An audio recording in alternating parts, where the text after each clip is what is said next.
এমন একটা জায়গায় গিয়েছিলাম যেখানে শুধু চারিদিকে প্লাস্টিক আর প্লাস্টিক। আসসালামু আলাইকুম। গিয়েছিলাম প্লাস্টিকের ফ্যাক্টরিতে। আর প্লাস্টিকের ফ্যাক্টরির ভেতরে ঢোকার পরেই মনে হলো যে একটা প্লাস্টিকের রাজ্যে প্রবেশ করেছি। মানে এত এত প্লাস্টিক ছিল এখানে, যেগুলো আমরা সচরাচর ফেলে দিই সেগুলোই কিন্তু কুড়িয়ে এনে এখানে মজুত করা হয়। এখানে কিন্তু প্লাস্টিকের বোতল থেকে শুরু করে চেয়ার, টেবিল, মানে যত প্লাস্টিক আছে সবগুলোই এখানে রয়েছে, মানে সবগুলোই এখানে কাজে লাগানো হয়। দুঃখের বিষয় হলো হেঁটে হেঁটে এত দূর আসার পরে এখানে ফ্যাক্টরিতে কোনো কাজই হচ্ছিল না।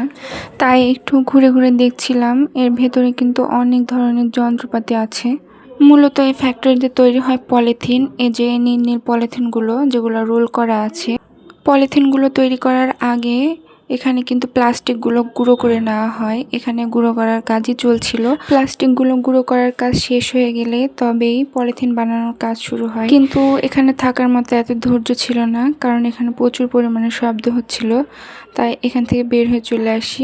আর এই তো এটা পুরো ফ্যাক্টরির অবস্থা, মানে বিভিন্ন রকমের প্লাস্টিকে কিন্তু ভর্তি এই জায়গাটা। তারপর এখান থেকে বের হয়ে চলে আসি। দেখা হচ্ছে নেক্সট ভিডিওতে। আল্লাহ হাফেজ।